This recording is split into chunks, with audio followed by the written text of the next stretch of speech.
नमस्कार दोस्तों, स्वागत है आप सभी का आपके अपने चैनल एमजेटी एजुकेशन में। आप सभी लोग भैया फटाफट आ जाएंगे, सभी लोग ध्यान से, है ना। जितने भी लोग आ रहे हैं सभी लोग सेशन को शेयर करेंगे, लाइक करेंगे। जितने नए लोग हैं सभी लोग भैया चैनल को सब्सक्राइब करेंगे। बहुत ही शानदार कोटेशन लिखा हुआ है, देख रहे हैं आप सभी लोग। सफलता होता है, इंसान सफलता होता है जब वह दुनिया को नहीं बल्कि खुद को बदलता है। क्योंकि हम दूसरे की तरफ देखने का जब जब प्रयास करेंगे तो कमियां हमेशा दूसरों में दिखाई देंगी, हमें नहीं। हमें अपनी कमियों को दूर करना है। अगर अपने में सुधार करना है तो अपने आप को तराशना पड़ेगा, अपने आप को सुधारना पड़ेगा। जब अपने आप को सुधारेंगे, अपने अंदर इंप्रूवमेंट करेंगे, तब जाकर के दुनिया हमेशा बदल जाएगी। कहते हैं दुनिया को बदलोगे तो खुद बदल जाओगे। इसलिए दुनिया को बदलने के बजाय अपने आप को बदल लो, दुनिया आपको बदली हुई दिखाई देगी। तो चलिए साथियों, आज के सेशन को हम लोग बहुत ही शानदार तरीके से आगाज करते हैं और बहुत ही बढ़िया प्रश्न है आपके सामने। तो इन प्रश्नों की श्रृंखला के साथ हम लोग स्टार्ट करते हैं लेखपाल की ये सीरीज। पहला प्रश्न आपके सामने है, सभी लोग सॉल्व करेंगे और आंसर ही बताने का प्रयास करेंगे। मिट्टी के अपमार्जक कौन होते हैं? तो सभी लोगों को बताना है भैया कि मिट्टी के अपमार्जक कौन होते हैं, उनके बारे में आंसर करते रहिए और बताते रहिए। चलिए फटाफट आंसर करिए 10 सेकंड के अंदर। पहला ऑप्शन है जीवाणु, दूसरा विषाणु, तीसरा शैवाल और चौथा ऑप्शन है डी कवक। तो आंसर क्या हो जाएगा? सभी लोग आंसर करते रहेंगे और बताते रहेंगे। मैं आप सभी कमेंट देख रहा हूं, ठीक है ना। फटाफट करते रहिए भैया। तो वन का क्या हो जाएगा? सी इज द राइट आंसर। सवाल इज द राइट आंसर हो जाएगा। जितने लोगों ने सवाल आंसर किया है सभी लोगों का बहुत बढ़िया प्रयास था, शानदार प्रयास था। तो मिट्टी के अपमार्जक कौन होते हैं? शैवाल होते हैं, ठीक है ना भैया। क्या हो जाएंगे? सवाल इज द राइट आंसर। अगला प्रश्न, बहुअंडपी वियुक्त कापी या जायामीता से किस किस्म का फल प्राप्त होता है? तो इससे किस किस्म का फल प्राप्त होता है आपको बताना है। संयुक्त, गुच्छेदार, साधारण या बहुखंडी। प्रश्न आपको अच्छे तरीके से दिखाई दे रहा है और आशा करते हैं आप सभी लोग बढ़िया से सॉल्व करते रहेंगे और प्रयास करते रहेंगे। इसका साथियों आंसर क्या हो जाएगा? B is the right answer. जितने साथियों ने, मित्रों ने बी आंसर किया है, बहुत बढ़िया शानदार प्रयास किया है, ठीक है ना। और सभी लोग दबा के चैनल को लाइक करिए, है ना। लाइक करते रहिए भैया और शेयर करते रहिए सभी ग्रुपों में। तो लाइक में कोई कमी नहीं करनी। जितने लोग आ गए हैं सभी लोग भैया सेशन को लाइक करते रहेंगे। चलिए अगला प्रश्न है, उत्तक संवर्धन की अवधारणा किसकी थी? तो भैया उत्तक संवर्धन की अवधारणा किसकी थी उसके बारे में बताना है। चार ऑप्शन आपके सामने हैं, चार वैज्ञानिकों के नाम। चलिए फटाफट बताइए और कोशिश करिए। सभी लोग कोशिश करते रहेंगे, लगातार प्रयास करते रहेंगे, आपके नाम लिए जाएंगे। धैर्य बनाए रखिएगा, ठीक है ना। और आंसर करते रहिए। Question number third. तो थर्ड का क्या हो जाएगा साथियों? सी इज द राइट आंसर। जितने मित्रों ने हमारे सी बताया है सभी का आंसर बिल्कुल सही है। हाइबरलैंड्स, ठीक है ना। हाइबरलैंड्स के द्वारा उत्तक मतलब टिश्यू, है ना, उत्तक संवर्धन की अवधारणा प्रस्तुत की गई थी। Tissue culture. तो टिश्यू कल्चर का कॉन्सेप्ट किसके द्वारा दिया गया था? ये सी इज द राइट आंसर। जितने लोगों ने सी किया है सभी का प्रयास बहुत बढ़िया शानदार तरीके से सही है। अगला है, चोंच किससे बनी होती है? चोंच किससे बनी होती है? पक्षियों की देखा होगा चोंच निकली होती है जिससे अपना भोजन वगैरह वो ग्रहण करते हैं। तो चोंच किससे बनी होती है? गाल से, जबड़े से, दांत से या कोई नहीं? किससे बन के निकलती है चोंच? तो आपको बताना है भैया किससे बनती है। सभी लोग जानते हैं जो उनका जबड़ा होता है हम लोगों का, इसी तरह पक्षियों का जो जबड़ा होता है वही चोंच के रूप में कन्वर्ट होता है। जबड़े से चोंच बनी होती है। यहाँ बी राइट आंसर हो जाएगा और यहाँ पर हो जाएगा बी जबड़ा, ठीक है ना। लिज्जा से बनी होती है तो ध्यान रखेंगे B is the right answer. जितने लोगों ने किया है बहुत बढ़िया शानदार प्रयास कर रहे हैं और लगातार अच्छा सभी लोग कर रहे हैं। हमारे सभी प्यारे बच्चे बहुत बढ़िया प्रयास कर रहे हैं शानदार तरीके से और अच्छा आंसर भी कर रहे हैं। चलिए बढ़ते हैं अगले प्रश्न पर। अगला प्रश्न है, भारत का प्रथम गवर्नर जनरल कौन था? तो भारत का भैया प्रथम गवर्नर जनरल कौन था? Lord Canning, Lord Curzon, Lord Wavell and Lord Mountbatten. बात करनी है कि भारत के प्रथम गवर्नर जनरल की। तो साथियों भारत का पहला गवर्नर जनरल कौन था इसके बारे में बताना है आपको, ठीक है ना। Lord Canning, Curzon and Wavell. चलिए फटाफट आंसर करिए और बताइए। सभी लोग आंसर करेंगे और बताने का प्रयास करेंगे, ठीक है ना। यहाँ गवर्नर जनरल की जगह अगर क्या कर दिया जाए वायसराय, तब आंसर सही होगा। देखिए गवर्नर जनरल की वजह से आंसर गलत हो जाएगा। यहाँ पे ऑप्शन जो रखे गए हैं भारत का प्रथम वायसराय पूछ रहा है, सभी लोग जानते हैं 1858 1858 का जो ताज का शासन आया था, क्राउन का शासन, ताज का शासन, तो ताज के शासन में क्या परिवर्तन किया गया था भैया, भारत के गवर्नर जनरल यानी इंडिया के गवर्नर जनरल यानी आईजीजी, ध्यान रखेंगे गवर्नर जनरल मतलब क्या हो जाएगा आईजीजी, यानी इंडिया के गवर्नर जनरल का नाम परिवर्तित करके, है ना, इसमें कर दिया गया था वायसराय में, वायसराय में परिवर्तित कर दिया गया था।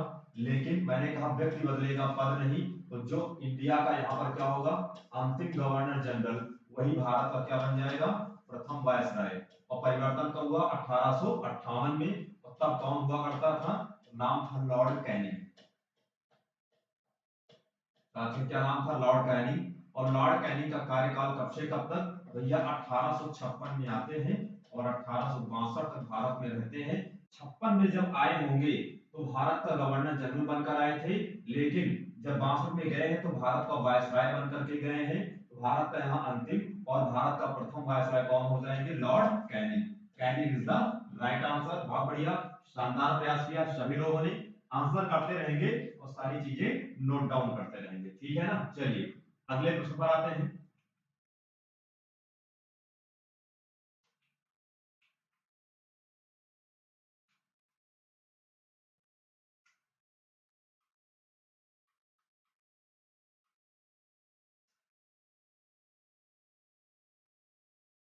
अगला प्रश्न है, श्रीरंगपट्टनम की संधि के अनुसार निम्नलिखित में से किसे ब्रिटिश को सौंप दिया गया था। तो श्रीरंगपट्टनम संधि के अनुसार, है ना, श्रीरंगपट्टनम की संधि, और श्रीरंगपट्टनम किसकी राजधानी हुआ करती थी, तो टीपू सुल्तान की। तो उसके अनुसार निम्नलिखित में से किसे ब्रिटिश को सौंप दिया गया था, मैसूर को, हम्पी को, कन्नूर को या मालाबार को। जबकि हम्पी किसकी राजधानी हुआ करती थी भैया, हम्पी विजयनगर साम्राज्य की, है ना, जो है उसका आधुनिक नाम क्या है भैया, उसी का नाम हम्पी है। तो विजयनगर का जो आधुनिक साक्ष्य कहां पर, हम्पी में है, ध्यान रखेंगे, ठीक है ना। और मालाबार को किसको सौंप दिया गया था भैया, डी आंसर सही हो जाएगा, मालाबार को सौंप दिया गया था। सभी लोग प्रयास करते रहेंगे, इसका राइट आंसर क्या हो जाएगा, D is the right answer. चलिए बढ़ते हैं अगले प्रश्न पर। लगता है इसका सेल नहीं काम कर रहा है, चलिए कोई दिक्कत नहीं, हम लोग यहीं से काम चला लेते हैं। लॉर्ड मैकाले साधारणतः भारत में डॉट डॉट डॉट लाने से संबंधित हैं। तो लॉर्ड मैकाले भारत में किससे संबंधित है आपको बताना है, लॉर्ड मैकाले के बारे में। चलिए फटाफट आंसर करिए। सेना में एकता, आर्थिक सुधार, अंग्रेजी शिक्षा या आधुनिक तकनीकें, किससे संबंधित है। आप सभी लोग भैया बहुत बढ़िया तरीके से आंसर करेंगे, शानदार तरीके से, और करिए। इसमें सातवां आंसर क्या हो जाएगा भैया, किससे संबंधित है, तो अंग्रेजी शिक्षा से, है ना, अंग्रेजी शिक्षा से संबंधित है। और लॉर्ड मैकाले का जो स्मरण पत्र आया था वो कब आया था, 1835। 1835 का लॉर्ड मैकाले का क्या था, तो स्मरण पत्र था, ठीक है ना। और अंग्रेजी शिक्षा का क्या थे, प्रवर्तक हुआ करते थे। और ये कब लाया गया था, इस समय गवर्नर जनरल कौन था, लॉर्ड विलियम बेंटिंक के कार्यकाल में ये लाया गया था। तो ये साथियों ध्यान रखेंगे। चलिए बढ़ते हैं अगले प्रश्न पर। और अगला प्रश्न आपके सामने, निम्नलिखित में से किस कार्य का श्रेय लॉर्ड डलहौजी को नहीं दिया जाता। किस कार्य का श्रेय, ध्यान रखेंगे, लॉर्ड डलहौजी को नहीं दिया जाता, ठीक है ना। पंजाब का विलय, बंगाल का विलय, मैसूर का विलय, सतारा का विलय। तो आप लोगों को बताना भैया 8th का आंसर, क्योंकि लॉर्ड डलहौजी के द्वारा, डलहौजी के द्वारा क्या लाई गई थी भैया, हड़प नीति लाई गई थी, ठीक है ना। हड़प नीति लाई गई थी, और हड़प नीति के तहत किसको मिलाया गया था, सभी लोग जानते हैं, सतारा हो गया, सतारा, संबलपुर, सतारा हो गया, संबलपुर हो गया, झांसी हो गया, उदयपुर हो गया, ठीक है ना, उदयपुर और बघाट हो गया। और बाद में कुशासन का आरोप लगा करके किसको मिलाया गया था, तो अवध को भी मिलाया गया था। ये सारी चीजें हटती गई थी। अब किसको नहीं मिलाया गया ये बताना है। सतारा को मिलाया गया था, बंगाल को मिलाया गया, पंजाब को लेकिन मैसूर को नहीं मिलाया गया था। तो यह सी इज द राइट आंसर। बहुत बढ़िया, जितने लोगों ने सी आंसर किया है सभी का बिल्कुल राइट आंसर है, क्योंकि मैसूर को मिलाया गया था युद्ध करने के दौरान। ध्यान रखेंगे, मैसूर को इस नीति के दौरान नहीं मिलाया गया था, सभी लोग ध्यान रखेंगे।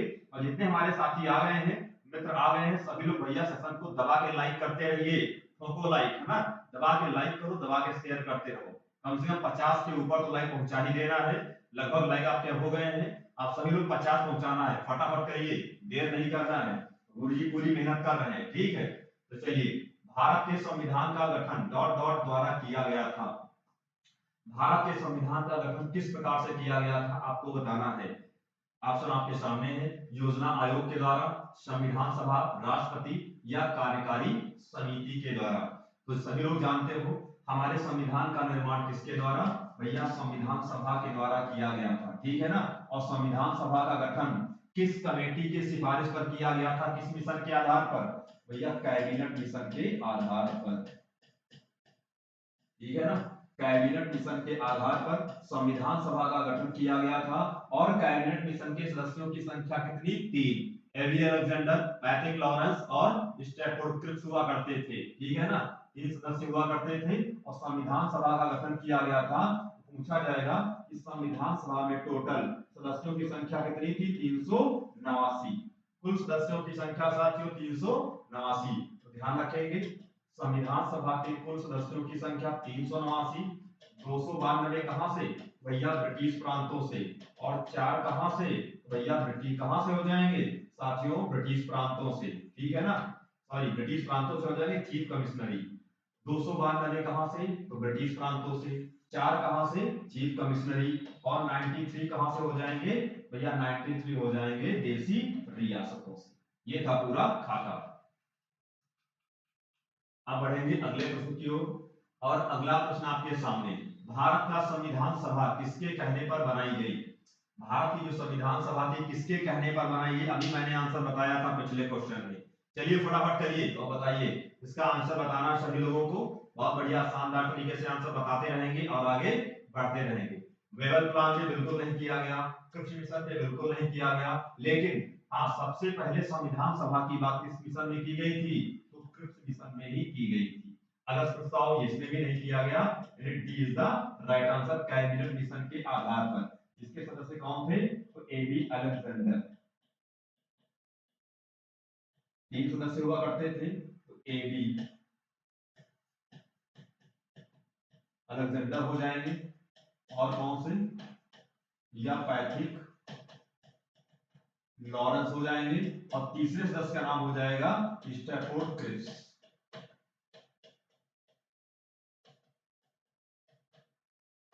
ठीक है ना। तो तीसरे सदस्य कौन से हो जाएंगे, स्टैफोर्ड क्रिप्स हो जाएंगे।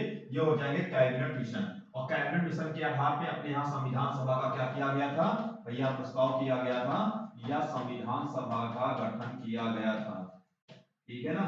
भैया संविधान सभा का गठन, तो संविधान सभा का गठन किसके, तो कैबिनेट मिशन के आधार पर, ठीक है ना। कैबिनेट मिशन के आधार पर ये हो जाएगा इसका राइट आंसर। चलिए, प्रथम केंद्रीय विधानसभा का गठन कब किया गया, प्रथम केंद्रीय विधानसभा का गठन कब किया गया था, फटाफट बताइए। चलिए आंसर करिए आप लोग, देखते हैं हमारे कितने मित्रों का, कितने साथियों का आंसर सही होता है। दबा के लाइक करना है, शेयर कर देते रहना है ना, इसमें कोई भी कंजूसी किसी को भी किसी प्रकार से नहीं करनी। 1922 में, 23 में, 21 में कि 20 में, तो प्रथम केंद्रीय विधानसभा का गठन कब किया गया था, सभी लोग जानते हो। 1919 का भारत शासन अधिनियम, 1919 का जो भारत शासन अधिनियम था,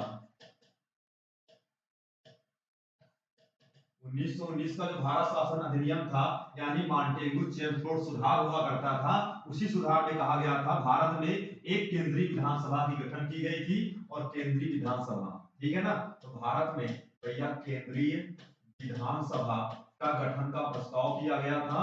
और कौन से, एक हो गई थी हमारी राज्यसभा, राज्य परिषद जिसे कहते थे, ठीक। एक सभा का नाम क्या था, राज्य परिषद, और दूसरी का क्या नाम था, तो ये केंद्रीय विधानसभा, ये ध्यान रखेंगे, ठीक है ना। तो केंद्रीय विधानसभा का गठन कब किया गया था, तो 1919 के भारत शासन अधिनियम के तहत। और कब किया गया, 1920 में। भैया D is the right answer. जितने लोगों ने डी ऑप्शन किया बहुत बढ़िया, शानदार प्रयास है। चलिए आगे आते हैं। संविधान सभा ने राष्ट्रगान कब अपनाया? भैया संविधान सभा ने राष्ट्रगान कब अपनाया? चलिए फटाफट बताइए। 24 जनवरी 1950, 26 जनवरी, 25 जनवरी, 29 जनवरी। सारी जनवरी सारे ऑप्शन दे दिए गए हैं, बिल्कुल नजदीक ऑप्शन रखा गया है। आपका नॉलेज चेक किया जाएगा ये आपको कितना क्लियर है। 25 जनवरी को कौन सा दिवस मनाया जाता है? तो राष्ट्रीय मतदाता दिवस। कौन सा दिवस? तो साथियों मतदाता दिवस कब मनाया जाता है? 25 जनवरी को। तो 25 जनवरी को कौन सा दिवस? मतदाता दिवस। संविधान सभा ने राष्ट्रगान को कब अपनाया था? 24 जनवरी 1950। यह कब अपनाया? तो 24 जनवरी 1950 को क्या अपनाया गया था? हमारे संविधान सभा के द्वारा राष्ट्रगान को अपनाया गया, यानी नेशनल एंथम को। अब आपको बताना है, कमेंट बॉक्स में कमेंट कर देना है, सभी लोगों को लिखना है, टाइप करिए फटाफट कि राष्ट्रगान किसके द्वारा लिखा गया, भारत का राष्ट्रगान किसके द्वारा लिखा गया। और राष्ट्रगान को गाने का जो मैक्सिमम समय होता है, मैक्सिमम समय बेटा कितना होता है भैया? 52 सेकंड। कितने सेकंड? तो 52 सेकंड होता है।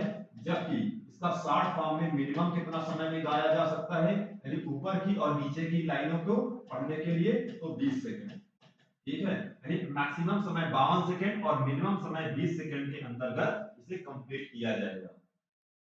अगला है कंचनजंगा स्थित है। कंचनजंगा चोटी कहां पर स्थित है? भैया बताना है सभी लोगों को। चलिए बताइए भैया फटाफट, कंचनजंगा के बारे में बताना है। कंचनजंगा चोटी कहां पर स्थित है? तो सभी हमारे साथी बताएंगे और प्रयास करेंगे। कंचनजंगा चोटी कहां पर है? तो भैया सिक्किम में है ना। सिक्किम में कंचनजंगा चोटी है, जिसकी हाइट कितनी है अगर पूछा जाए? 8598 मीटर है, जो कि बृहद हिमालय पर स्थित भारत की सबसे ऊंची चोटी। बृहद हिमालय पर स्थित भारत की सबसे ऊंची चोटी का नाम क्या हो जाएगा? तो कंचनजंगा, जो कि सिक्किम में स्थित है। लेकिन अगर भारत की सबसे ऊंची चोटी पूछी जाए तो आंसर क्या हो जाएगा? केटू या गार्डविन। क्या हो जाएगा भैया? Godwin Austin. इसकी ऊंचाई कितनी है? तो 8611 मीटर। 8611 मीटर। जबकि नेपाल में पूरे विश्व की सबसे ऊंची चोटी, भैया पूरे विश्व की सबसे ऊंची चोटी नेपाल में है, जिसका नाम क्या है? तो भैया एवरेस्ट है। और जिसकी ऊंचाई हाल ही में बढ़ गई, अपडेट कर लीजिए, 8848.86 मीटर। ठीक है, इतनी हाइट इसकी बढ़ गई है, ये बढ़कर के हाइट इतनी हो गई। यहाँ पे आंसर क्या हो जाएगा? B is the right answer. इतने लोगों ने किया है, शानदार प्रयास किया, बहुत बढ़िया, शानदार तरीके से हमारे प्यारे बच्चे, सभी हमारे बच्चे और बच्चियां जवाब दे रही हैं, मजा आ रहा है। ठीक है ना। इसी तरीके से अपने नॉलेज का आप लोगों को इंप्रूवमेंट करते रहना है, और जितनी इंफॉर्मेशन है उस सभी इंफॉर्मेशन डालते रहना है, अपना रिकॉल करते रहना है, रिवीजन करते रहिए। चलिए, निम्नलिखित में से सही जोड़ा कौन सा है? निम्नलिखित में से सही जोड़ा कौन सा है बताइए भैया। राजधानी और राज्य बताया गया है। असम की राजधानी ईटानगर, ईटानगर होता है यहाँ पर। ये करेंगे अरुणाचल प्रदेश, गुवाहाटी, त्रिपुरा, अगरतला, नागालैंड, शिलांग। अब इनमें से कौन सा सुमेलित सही जोड़ा कौन सा है, आपको ये बताना है। सही जोड़ा कौन सा है जो राज्य और उसकी राजधानी सही बताए। और इसमें से ज्यादातर क्या है भैया? तो गलत आंसर है, 3 गलत है 1 सही है, तो सही वाले को पकड़ना है आपको। असम की राजधानी क्या होती है? दिसपुर। पहले तो ये बात करो, इसका मतलब ये भी सही नहीं है, गलत हो गया। ठीक है ना। अरुणाचल प्रदेश की राजधानी क्या होती है? भैया अरुणाचल प्रदेश की होती है ईटानगर, ये भी गलत हो गया। गुवाहाटी कहां पर है? असम में है, ये होगा नहीं, ये भी गलत हो गया। नागालैंड की राजधानी क्या होती है? तो कोहिमा होती है। ये क्या होती है? तो कोहिमा होती है, क्योंकि शिलांग कहां की राजधानी है? मेघालय की, ये भी गलत। बचा क्या? त्रिपुरा की राजधानी Agartala is the right answer. और जितने हमारे बच्चों ने बच्चियों ने आंसर किया है, बहुत बढ़िया, शानदार प्रयास, लाजवाब, मजा आ रही है। आप लोग आंसर करते रहिए, दबा के आंसर करिए, और सेशन को दबा के लाइक करो। लाइक में कोई कंजूसी नहीं। 14 क्वेश्चन देखिए हमने करवा दिया है, और भी क्वेश्चन आपके सामने आते रहेंगे। सभी बच्चे भैया लाइक करेंगे, है ना। लाइक करिए दबा के आप लोग। चलिए आते हैं अगले प्रश्न पर। और अगला प्रश्न आपके सामने, भारत का सबसे बड़ा राज्य कौन सा है? भारत का सबसे बड़ा राज्य। अब राज्य में ना तो क्षेत्रफल के हिसाब से पूछा है, ना जनसंख्या के हिसाब से। तो आप में ये देख लेंगे ये किसके ऑप्शन के हिसाब से, ऑप्शन में यूपी है नहीं क्योंकि अपना प्रदेश उत्तर प्रदेश जनसंख्या के हिसाब से सबसे बड़ा राज्य है। अब पूछ रहा है क्षेत्रफल के हिसाब से, एरिया वाइज, तो एरिया वाइज आपको आंसर बताना है। मध्य प्रदेश, आंध्र प्रदेश, राजस्थान या महाराष्ट्र, आंसर क्या हो जाएगा भैया राजस्थान, है ना। सबसे बड़ा राज्य कौन सा हो जाएगा राजस्थान क्षेत्रफल के हिसाब से। सबसे छोटा राज्य अगर पूछे तो जैसा राजस्थान है वैसा क्षेत्रफल में क्या हो जाएगा गोवा। और जैसा अपना प्रदेश यूपी है ऐसे याद करो, जैसा क्या है अपना प्रदेश यूपी है वैसा ही जनसंख्या के मामले में सबसे छोटा राज्य कौन सा हो जाएगा तो सिक्किम। ये ध्यान रखना है, ऐसे आपको लॉजिक बना करके याद करते रहना है जिससे कोई भी परेशानी ना हो। चलिए अगला प्रश्न है, फटाफट आंसर करिए, आपको बताइए। देखते सबसे पहले सबसे तेज हमारे किस बच्चे और बच्ची का आंसर आता है। सही बच्चा बच्ची तैयार हो जाइए, फटाफट आंसर करिए। आबू पहाड़ियों का गुरु शिखर, है ना। आबू पहाड़ियां कहाँ पाई जाती है तो भैया बाबू कहाँ पाई जाती है राजस्थान। आबू पहाड़ियां कहाँ पर पाई जाती है राजस्थान में पाई जाती है। और माउंट आबू पर ही एक मंदिर स्थित है, उस मंदिर को कमेंट बॉक्स में सभी लोग कमेंट करके आंसर करेंगे, फिर मैं आंसर बताऊंगा। गुरु शिखर, है ना। गुरु शिखर किस पर्वत श्रृंखला की सबसे ऊंची चोटी है, और गुरु शिखर की ऊंचाई कितनी है 1722 मीटर। बताओ गुरु जी, है ना भैया गुरु शिखर या गुरु जी सबसे ऊंची चोटी है गुरु शिखर, और किस पर्वत श्रेणी पर स्थित है। इसका मतलब गुरु जी किस पर्वत श्रेणी पर बैठे हैं, और पर्वतों की श्रृंखला मैं भूगोल पढ़ा चुका हूं, वहां पे जाइए यूट्यूब पर वीडियो पड़ी है, सब लोगों को चेक करना है। सह्याद्री पर है बिल्कुल नहीं, पूर्वांचल बिल्कुल नहीं, अन्नामलाई बिल्कुल नहीं, कहां पर अरावली। अरावली जो भारत की नहीं पूरे विश्व की क्या है सबसे प्राचीनतम पर्वत श्रृंखला है भैया, सबसे प्राचीनतम क्या है तो पर्वत श्रृंखला है। ध्यान रखेंगे।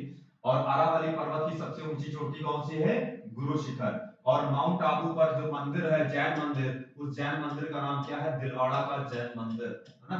जैन मंदिर कौन सा स्थित है तो ध्यान रखेंगे कौन सा मंदिर है तो दिलवाड़ा का जैन मंदिर, दिलवाड़ा का जैन मंदिर। ध्यान रखेंगे दिलवाड़ा का जैन मंदिर किस पे है माउंट आबू की पहाड़ी पर स्थित है। बहुत बढ़िया शानदार प्रयास कर रहे हैं। चलिए आते हैं अगला प्रश्न। उत्तर प्रदेश का प्रथम मुक्त विश्वविद्यालय स्थित है, ओपन यूनिवर्सिटी, इसको बोलते हैं मुक्त विश्वविद्यालय। यूपी का ओपन यूनिवर्सिटी कौन सा है। सभी लोग प्रयास करते रहेंगे, लगातार प्रयास करते रहना है, जीवन में थकने का नाम नहीं लेना है। अगर जो थक गया वो गिर गया, है ना, जो हार मान लिया वो गया। अरे मन के हारे हार है, मन के जीते जीत। और संघर्ष करते रहेंगे, परिश्रम करते रहेंगे, सफलता तो निश्चित तौर पे मिलनी ही होगी, है ना। सफलता को तो आना ही पड़ेगा। सफलता को अपना गर्लफ्रेंड बना लेना है और हमेशा उसे देखते रहना है, मुस्कुराते रहना है। बड़ी सुंदर सी होती है ना। तो सफलता बहुत सुंदर गर्लफ्रेंड है, इस तरीके से बनाइए जिससे आपको कभी भी हताशा नहीं होगी। जिस तरीके से आप अपनी महिला मित्र से मिलने के लिए बड़े उत्सुक रहते हो, है ना। सुबह अगर कहीं मैसेज एक आ जाता है, टी टी बजता है, जैसे ही अगर उनका फोन मैसेज है समझ लो दिल में कितनी चहल मस्ती है, कितना आनंद की अनुभूति होती है ना। देख करके सुबह शाम इंतजार में खड़े रहते हो कब मैसेज आएगा कब रिप्लाई आएगा। और कहीं इसमें 7 से फरवरी से 14 फरवरी तक कई डे चल रहे हैं, इन डे के अवसर पर कभी मिलने का मौका मिल जाए, ठीक है। तो सोचो सामने से पूरा मेकअप करे लगे हो, ठीक है ना, कुत्ता वत्ता लगाया कि एकदम पूरा घिस उस के एकदम, है ना, पहुंच जाइए चकाचक बन के, है ना। तो चकाचक बनना है, उसी प्रकार से करिए। सफलता आपकी गर्लफ्रेंड है, उसके लिए चकाचक कैसे बनना है, कैसे अपने दिमाग को घिसना है, किस प्रकार से मेहनत करनी है, जुनून बनाए रखना है, सफलता निश्चित मिलेगी। और मिलेगी क्यों नहीं, क्योंकि आप लगातार परिश्रम करते हैं। इसीलिए पढ़ाई को शॉर्टकट मत करिए, क्योंकि शॉर्टकट रास्ता सही नहीं होता है, ठीक है ना।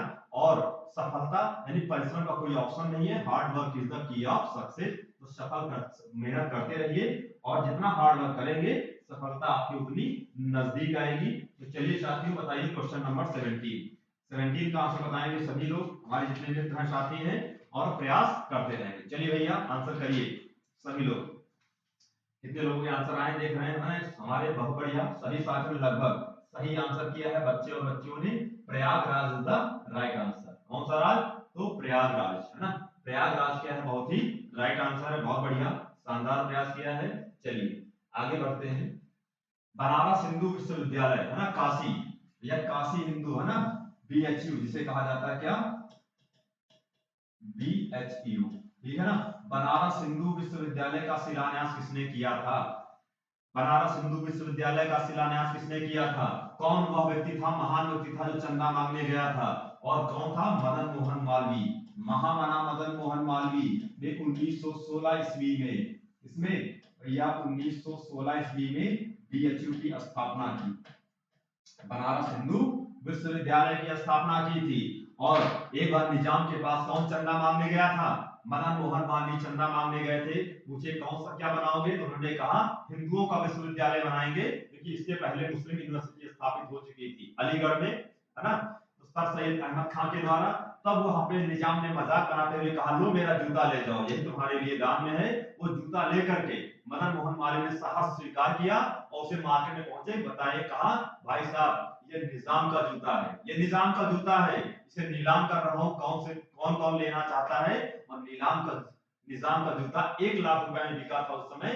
वो बेच करके मदन मोहन मालवीय ने कहा आपका बहुत बहुत आभार है, धन्यवाद है कि आपने 1 लाख रुपए की हमें धनराशि दी है।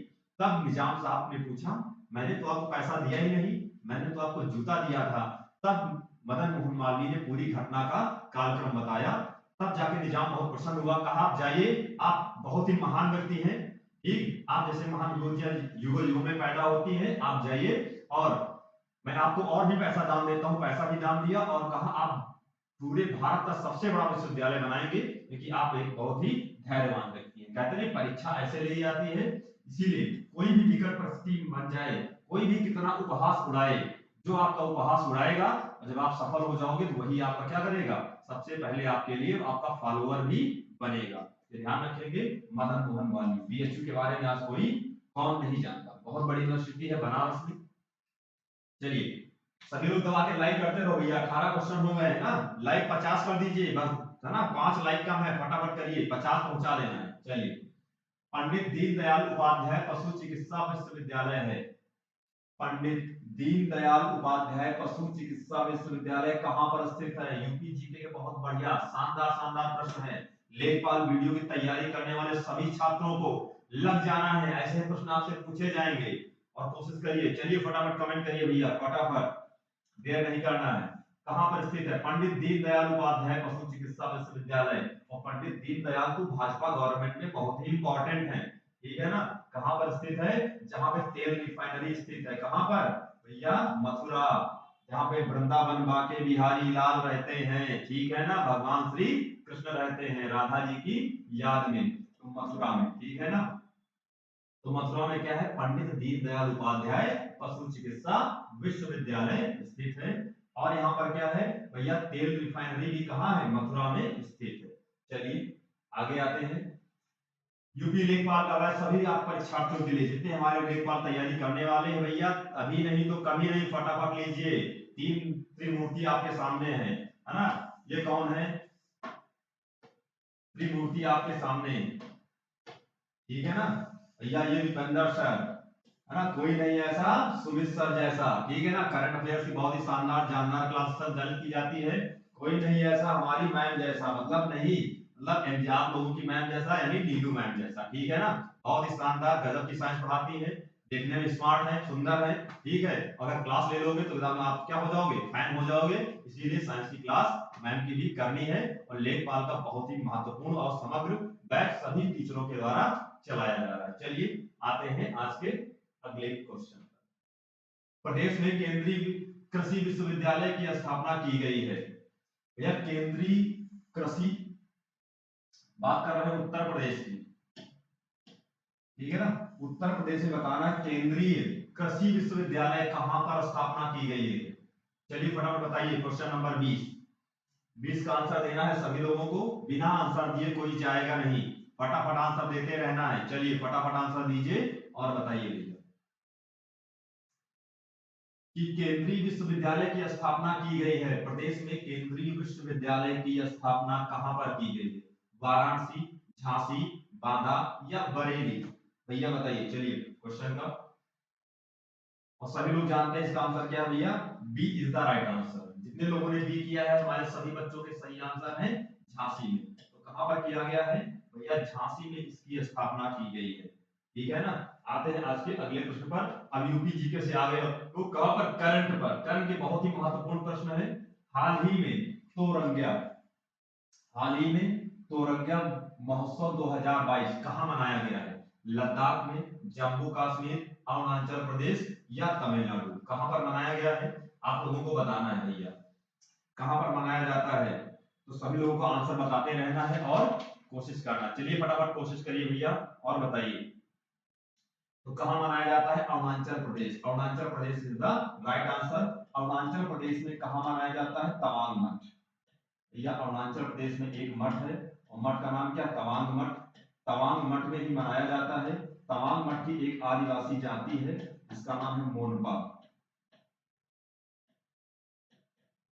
तो मोनपा, भैया मोनपा आदिवासियों के द्वारा यह त्योहार मनाया जाता है। कौन सा? तोरंगा महोत्सव। और कहां पर? अरुणाचल प्रदेश में। स्थान है जिसका नाम क्या है? तवांग मठ। तो तवांग मठ में मोनपा आदिवासियों के द्वारा ये मनाया जाता है। ठीक है ना।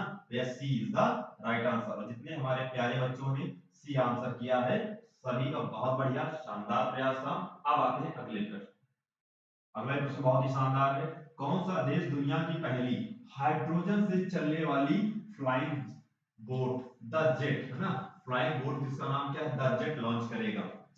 भैया द जेट कौन लॉन्च करेगा? चलिए फटाफट बताइए। भारत करेगा, चाइना, अमेरिका, संयुक्त अरब अमीरात? कौन सा देश करेगा? सभी लोग आंसर करेंगे और देखते हैं कितने लोगों के आंसर सही है। फटाफट बताइए। इसका आंसर क्या हो जाएगा? साथियों D is the right answer. UAE, संयुक्त अरब अमीरात, यानी यूनाइटेड, है ना, संयुक्त अरब अमीरात। तो संयुक्त अरब अमीरात के द्वारा, यूएई के द्वारा यह द जेट प्लेन लॉन्च किया जाएगा। और दो जो जेट प्लेन लॉन्च किया जाएगा संयुक्त अरब अमीरात, इसकी राजधानी कहां पर है? इसकी कैपिटल का नाम क्या है भैया? इसकी कैपिटल हो जाती है अबू धाबी। ठीक है ना, अबू धाबी हो जाती है। और इसकी मुद्रा, मुद्रा क्या है? दिरहम, दिरहम है। और यहीं पर एक शहर है विशेष में, इसका नाम क्या है? दुबई। और दुबई में किसका मुख्यालय है? तो आईसीसी का। ठीक है ना, इसका हेडक्वार्टर है। तो आईसीसी का क्या है भैया? हेडक्वार्टर यानी कि मुख्यालय। तो ध्यान रखेंगे आईसीसी इंडियन क्रिकेट काउंसिल का मुख्यालय कहां पर? दुबई। दुबई कहां है? यूएई में। और यह प्लेन कौन बनाएगा? हाइड्रोजन से चलने वाली प्लेन पहली, जिसका नाम होगा द जेट। तो द जेट फ्लाइंग बोट, इसका निर्माण कौन करेगा? तो हाइड्रोजन से चलने वाली भैया संयुक्त अरब अमीरात इज द राइट आंसर हो जाएगा। चलिए बढ़ते हैं अगले प्रश्न पर। रक्षा खुफिया एजेंसी का नया प्रमुख किसे नियुक्त किया गया है? चलिए बताइए आप लोग फटाफट। रक्षा खुफिया एजेंसी, रक्षा खुफिया एजेंसी का नया प्रमुख किसे नियुक्त किया गया है? चार नाम आपके सामने है। Lieutenant general KJS Dhillon, GAB Reddy, DPS Rao और आरकेएस भानु। फटाफट आंसर करेंगे भैया, फटाफट आंसर करेंगे, देरी नहीं करेंगे। और दबा के लाइक करिए फटाफट, बस 50 होने वाला है, जल्दी से कर दीजिए, अब देर नहीं करनी है। ठीक है ना, गुरु जी इतनी मेहनत कर रहे हैं आप लोगों के लिए, कम से कम लाइक करते रहो भैया, शेयर करते रहो। लाइक और शेयर में कोई कमी नहीं करनी। चलिए इसका आंसर क्या हो जाएगा? ए इज द राइट आंसर। जितने लोगों ने ए किया है बहुत बढ़िया, शानदार प्रयास है। किनकी जगह पर आए हैं? तो इसके पहले कौन थे? केजेएस ढिल्लो। यानी केजेएस ढिल्लो के स्थान पर अब कौन आ गए हैं? Lieutenant GAB Reddy. GAB Reddy को रक्षा खुफिया एजेंसी यानी कि डीआईए, इसका शॉर्ट एब्रिविएशन क्या हो जाएगा? डीआईए, डिफेंस इन्वेस्टिगेशन एजेंसी का निदेशक या किसे बनाया गया है प्रमुख? तो जीएबी रेड्डी। किसको बनाया गया भैया? जीएबी रेड्डी साहब को बनाया गया है।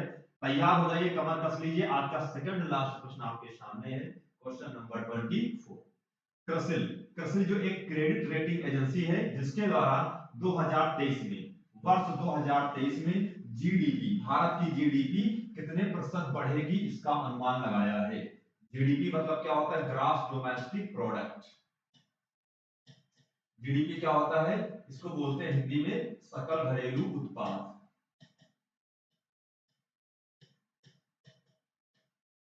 सकल घरेलू उत्पाद बोलते हैं, या इसी को कहा जाता है ग्रॉस डोमेस्टिक प्रोडक्ट। जो ग्रॉस डोमेस्टिक प्रोडक्ट हो जाता है इसी को कहा जाता है जीडीपी। क्या कहा जाता है साथियों, तो जीडीपी कहा जाता है। और कितने प्रतिशत जीडीपी का अनुमान क्रिसिल के द्वारा लगाया गया है, वर्ष 2023 में कितने प्रतिशत से बढ़ेगी। अगर पूछा जाए जीडीपी क्या होती है, तो किसी वित्तीय वर्ष में, किसी भी अर्थव्यवस्था में, किसी वित्तीय वर्ष में या एक वित्तीय वर्ष में उत्पादित होने वाली समस्त वस्तुओं एवं सेवाओं के अंतिम मौद्रिक मूल्य को क्या कहते हैं, जीडीपी। या क्या कहा जाता है, तो जीडीपी यानी सकल घरेलू उत्पाद कहा जाता है। तो चलिए साथियों देखते हैं इसका आंसर क्या हो जाएगा, और कितने साथियों ने आंसर किया है। भैया बहुत बढ़िया, शानदार प्रयास है। 7.8%। कितना प्रतिशत अनुमान लगाया है, 7.8% का अनुमान लगाया है। जबकि भारत के आर्थिक सर्वेक्षण विभाग ने, भारत के, ये भी याद रखना है ठीक है ना, भारत के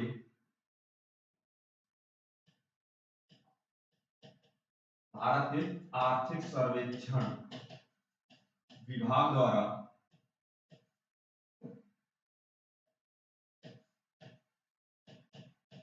आर्थिक सर्वेक्षण विभाग द्वारा 8.5% का अनुमान लगाया गया है। कितने प्रतिशत, तो 8.5% का अनुमान लगाया गया है। और क्रिसिल ने कितना लगाया भैया, 7.8%। तो B is the right answer. आज का लास्ट प्रश्न आपके सामने, दबा के लाइक करना है, दबा के शेयर करना है, और सभी लोगों को सबसे पहले सबसे तेज आंसर देना है। आज हमारे सबसे तेज आंसर देने वाले को मिलेंगे एक चॉकलेट, मिलेगी 100 रुपए वाली। फटाफट तैयार हो जाइए सभी बच्चा और बच्चियों, हमारे ना जितने बच्चा और बच्ची हैं, जितनी हमारी छात्र और छात्राएं हैं, सभी सेनाएं लग जाइए और बताइए क्वेश्चन नंबर 25 का आंसर। 25 का आंसर है, भारत की पहली सीजन स्टाइल पुस्तक। भैया सीजन स्टाइल पुस्तक का नाम क्या है, the class of 2006। The class of 2006 के लेखक कौन है, उनके लेखक का नाम बताना है। Akash Kansal, RC Ganju, Amitabh Ghosh, Ruskin bond.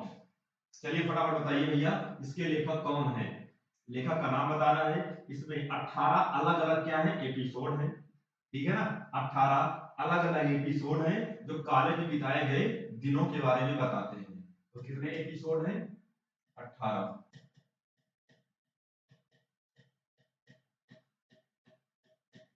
18 अलग अलग क्या साथियों एपिसोड हैं जो कॉलेज के दिनों में है ना, कॉलेज की लाइफ में जिस तरीके से हम लोग निकलते थे है ना, देखते थे, नई नई चीजें वहां नजर आती थी, बहुत मजा आता था, एंजॉय करते थे, घूमते थे खूब, ठीक है ना। तो कॉलेज के दिनों में बिताए गए दिनों को, कॉलेज के है ना दिनों में बिताए गए, या कॉलेज के दिनों में कह सकते हैं, जिस तरीके से कॉलेज में बिताए गए समय के बारे में, कॉलेज में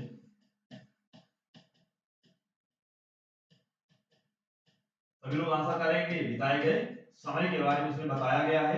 और किसके द्वारा लिखी गई है भैया, आकाश कंसल जी के द्वारा। और हमारे सभी लोगों ने बहुत बढ़िया शानदार आंसर किया है, और जितने भी लोगों ने किया है बहुत बढ़िया, तो आपका सभी लोगों का धन्यवाद। सभी लोगों ने आंसर किया है, जोरदार तरीके से आंसर किया है। हमारे सभी बच्चा बच्ची सब लोग बहुत बढ़िया, सबने एक स्वर में एक साथ बिल्कुल सही जवाब दिया है। मजा आ गई है आज के सेशन में, शानदार तरीके से आपने सेशन को एंजॉय किया और पढ़ते भी रहे। इसी तरीके से आप सब लोग आगे भी एंजॉय करते रहेंगे, लगातार लगे रहिए, लगातार प्रयास करते रहिए, जिससे आपके नॉलेज में बराबर इंप्रूवमेंट होता रहेगा, ठीक है ना, कोई कमी नहीं होगी। तो आप लोग फटाफट प्रयास करते रहिए। साथियों आज का सेशन यहीं पर समाप्त होता है, कल फिर आपसे मुलाकात होगी। तब तक साथियों आप लोग सभी लोग पढ़ाई करिए और मेहनत करिए, ठीक है ना। और कल शाम को 7 बजे, फिर उससे पहले सुबह भी 10 बजे रेलवे, एनटीपीसी और ग्रुप डी की तैयारी करने वाले सभी छात्रों से फिर मुलाकात होगी। सभी लोग आ जाएंगे सुबह 10 बजे, कहीं नहीं जाना है, चाय पानी नाश्ता करके सुबह 10 बजे फिर मुलाकात होगी। तब तक के साथियों लेते हैं विदा। Okay, thank you so much. जय हिंद, जय भारत।